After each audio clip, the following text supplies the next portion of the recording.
Hello, my pretty fellow human beings. By the request of many of you, I am here to talk about using AI to change your face in real time. However, we have much to discuss about how we do this. I will pass off to our operator. However, first a message from our beloved Loudmouth. He calls himself Canadian. Hi there. Hi. One would think running a $3 trillion operation like Vidya would mean having amazing software. Well, let me tell you, all these pencil pushers should probably pay me $1 trillion for the therapy after installing the drivers needed for this project. I took notes so you do not have to. NVIDIA is notorious in much the same way as Conor McGregor in that they seem to be drunk when making their decisions. I mean, $3 trillion and they still stress out developers more than the Google Cloud platform. Maybe if Jensen changed his jacket, he could find some change in those pockets to invest on making this easier for the rest of us. So here is Owen. He is going to go through much of the needlessly insane actions to get you past this rear end thumping that is installing CUDA for machine learning. Sorry, I thought I would let Owen speak, but to be fair, he's far less pretty than me, and he is enjoying this voice tool too much. On the screen is the CUDA toolkit. Download this and buckle up for a depressing time. I will have all notes in the comments, and my secretary Owen answers questions in the comments. If you paid attention, and I do not know why you would. You just downloaded CUDA, install that. It was CUDA 11.8, remember that, or rewind the video and try not be kind. Now, for some reason, with $3 trillion, NVIDIA software needs you to add more to their software to get their software to recognize their software works. So if you ever feel bad, remember these geniuses are considered the best of the best. Now download the one highlighted on screen, or do not download it, turn off your computer and go outside and touch some grass. Or more likely complain about my voice in the comments. Remember to like and subscribe for random stuff that will make your nose bleed and leave you constipated for days because all you do is sit down on a computer. God, I love you guys. Go to your downloads folder, you will have a .zip file. You will want to right click and extract, then you will have another folder. Go into that folder all the way down under the directories if you know what I mean. Here you will find some file. I am going to want you to select them all with a big beautiful box and press Control and C or just right click and copy. Now we are ready to help the $1 trillion company copy some files to the location shown on screen and in my description of this video. God, do you ever stop complaining? Do you know how long it took me to find this? You are making me cry. How now I will make you cry. I mean, cry tears of joy because the best part is next. So on the screen is the face of my cuddly bear from down under. We are going to set up a project and run this baby. Go to the link on the screen. You will see a download button. Download with the download button to the download folder. You will see it is downloaded. Remember where it is. Now go to my GitHub in the description. You beautiful people did not forget about that, did you? I bet your bottom you did not forget. This contains the project. You can do a git clone or you can just click that green button and download as a zip file. When it is downloaded, I am going to want you to extract that zip file. Then open the new folder with VS Code or some other code editor. Create a folder called models and take the file you downloaded in your downloads folder and place it in the models folder. Can you do that for me? Thank you very much. I feel as though if you've gotten this far, you're ready to continue listening to my voice. Okay, so on the screen right now, I asked you to create a models folder and I asked you to put the InSwapper file that you downloaded from Hugging Face in here. There was a download link on the screen up the top left hand corner, middle top left corner. You put that in here and then you get some files like, for example, Ryan Reynolds, Bill Clinton, Hugh Jackman, Johnny Depp, and you just close it. You will have this file in here and this file here.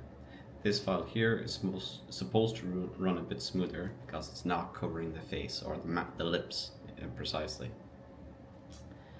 Inside the requirements folder is over here. So you're going to want to do, now that you've got this up and running, first of all, maybe Python test.py, okay? And it'll run and give you an output on the screen in a few seconds. Don't know why it's running so slow. Oh, because I have a few things in there. Don't worry about that. It's looking for all the different things that you have on your machine. Now I'm heavily focused on putting this into CUDA, which is a GPU, which is what the whole first part of the video is about. But I have built this so that it has a fallback to using CPU as well. Okay, so it even works. Yeah, so available in Windows. Yeah, it should run for you no matter what. Now you're going to do your a pip install -r requirements.txt, and that will install each one of the files that you require. If something does not appear for you, it'll be on the bottom of the screen and it'll be like, I can't do this because of blank. It could be something to do with torch or a pytorch. You would just then go ahead and do a pip install, say, torch. Okay? I think that you may run into an issue here. You maybe not. Probably not if you're just running on CPU. It'll just run for you. And you shouldn't if it's running on CUDA, because that should be installed already. But if it is, it's probably just torch, and it'll say down at the bottom of the screen for you. It took me a while to install this earlier. So I have also put this in here called Python to create your own environment. So I'm going to do that now. This is just so we can run through it together. So Python myenv. So let's go myenv2. Okay. Once you've got myenv2 up and running, you're going to need to activate it. So we're going to go myenv2, which you just saw I just changed there. Again, this file is in your description. You'll have a green button down here called myenv2. So let's just do the pip install. Let's just try and run it first actually. Python, new face, and you can press the tab button and it fills it out for you. Oh, we haven't got these things installed. So see the way it goes down there? No module named CV2. Now, if you want the requirements file, you'll actually see you have CV2 enumerate cameras and OpenCV Python. Actually, in this case, CV2 refers to the OpenCV Python, but that's something you can copy into ChatGPT, Claude AI, or numerous other ones, and it'll just answer what you should need to install, or you can just do a search on Google. So let's just do a pip install, what was it, minus our requirements. You can press tab to finish it off and install. Now, it's installing, okay? This will run through for a minute and then we'll be able to run the project, and I believe we should be done. So I think that I went through everything on it for you. So you're going to have to go to Hugging Face to download the model. You're going to have to go to GitHub to download this project. You're going to have to create a folder, and you have to put your Onyx, InSwapper _128. It should be 554 megabytes in size. You're going to put that inside of there, and you are going to install the CUDA libraries the way that I showed you earlier for it to function for you. Okay, so hopefully this will be done quickly. It can take some time, so I don't want you to stress while it's running. You can stress after it runs and it doesn't work for you. So, CUDA really annoys me. The fact that NVIDIA is such a fabulous company, sorry to insult it so much in this video, but the fact that there is such a pain in actually building out the project, or building your libraries to actually run the software, is very stressful. Having these environment variables, or small environments containing all the prerequisites for this project, is very handy. And any other project that you make, there is another tool called Conda that also does the same thing. You might want to download that. There's plenty of other YouTube videos explaining how to do it, and you can again go to Claude, Gemini, ChatGPT, and it'll walk you through the process of installing it. The idea of all these different environments is so that when you build something here that needed a certain amount of dependencies, it's not going to interfere with another thing over here that has its own dependencies. This was part of my problem in installing something today, where I had two things conflicting with each other, and I deleted one and therefore broke the other, and so therefore I thought, hey, I'll just go through the process of writing down how to get the CUDA up and running properly.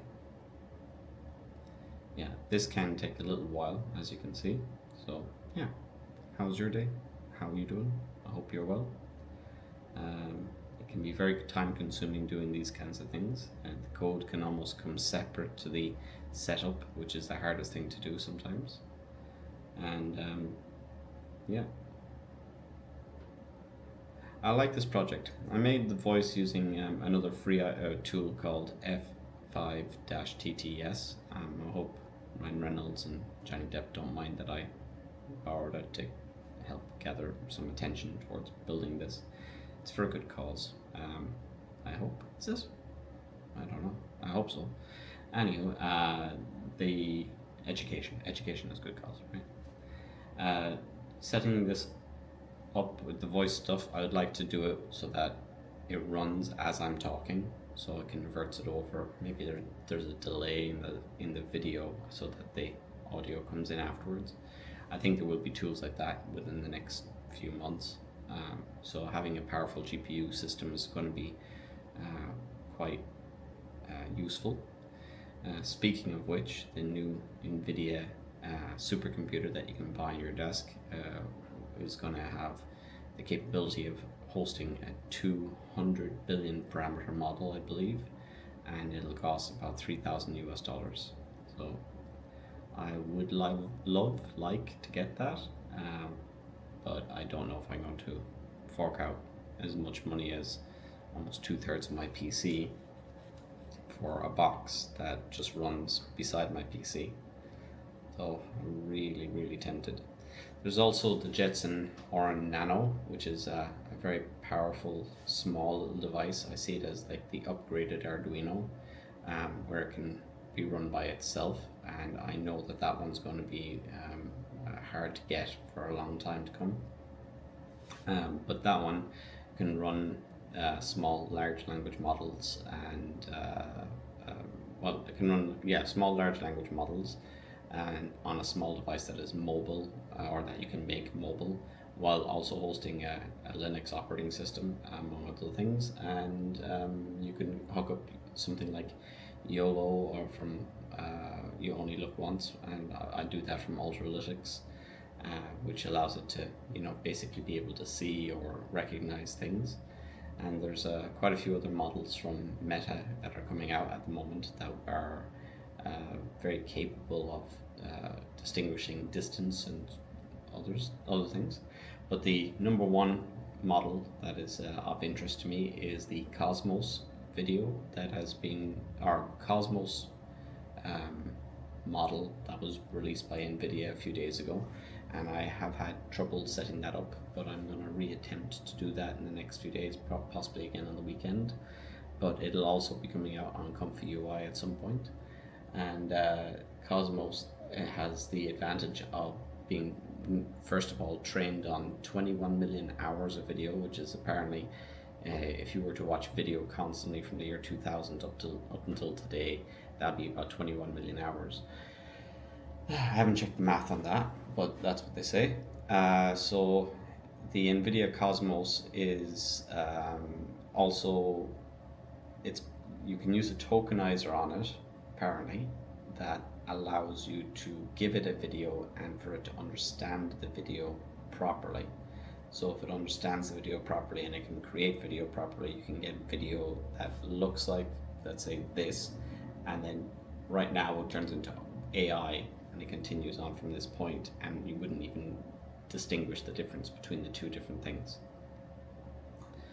So again, as you can see, every one of these things takes a lot of time, and sometimes it's handy to have two separate computers, which I have another one over here, and this is working on Mac, and this comes into my second big issue. You have a $2 trillion company that is working on a different set of hardware than the other $3 trillion company, and therefore some things work on Mac, some things work on CUDA, and then some things you absolutely can't do the same code on both at the same time, and you have to develop for both of them.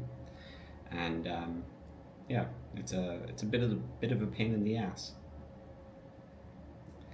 So, oh yeah, it looks like I am installing Torch in this. I didn't realize. So you can see here, Torch 2.2.2 CP310 is installing, and I think that will cover most of our bases in here.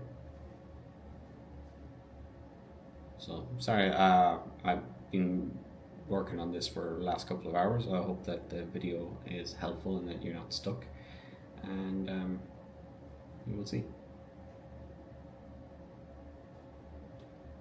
Yeah, when I'm working on it by myself, it doesn't feel as long as this, but when I'm demoing it on a video, it feels a bit longer than yeah.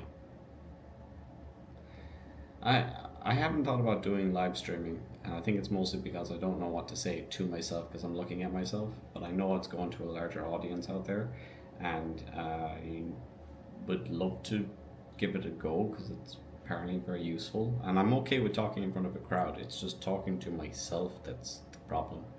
I think it's a little bit insane. So, by the way, if you don't know how to get to terminal, you go up here, click terminal, new terminal. You can also add in a separate terminal over here. So while that's running, you can run another piece of script, and then you can click back onto the one that you were on before. What else? So we got my env2 running. We got inside the file information that you can read line by line, go through and see if you're actually okay with it. So that's the creating the virtual environment. I don't know what that's about. And yeah, so it'll tell you to pip, if you see this bash copy, please ignore. It shouldn't be there. I thought I removed it. I probably removed it from that one online and not from here. So all the other information that you require is on here. And it should be easily decipherable. You're smart people. If you're looking at this kind of thing, you'll figure it out.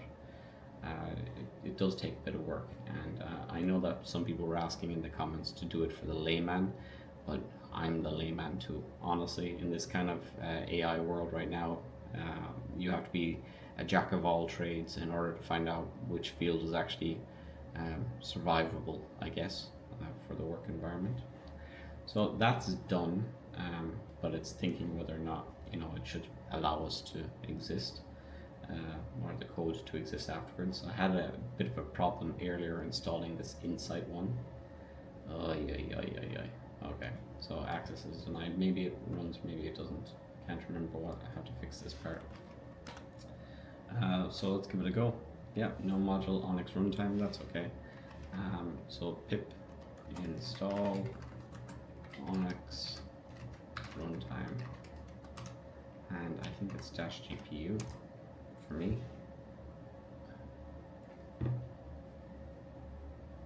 If you're running on CPU, it'll run for you anyway. But you can run the Onyx runtime minus the GPU. Don't put that in.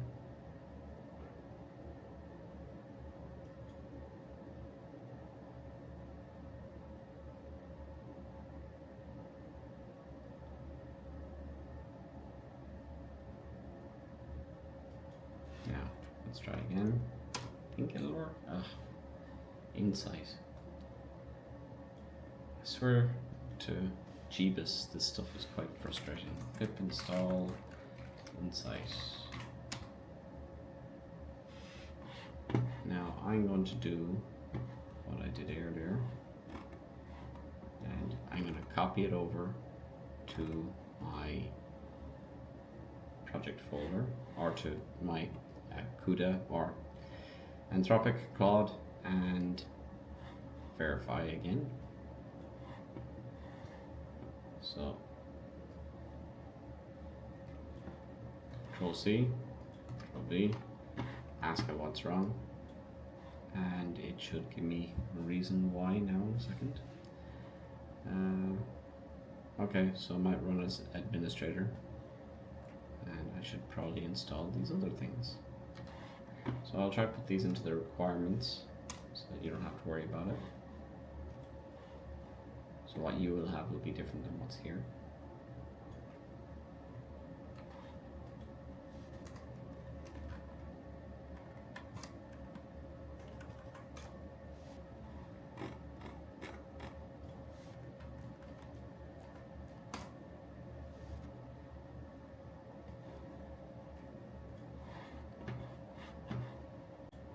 Okay, as you can see here, I have it running.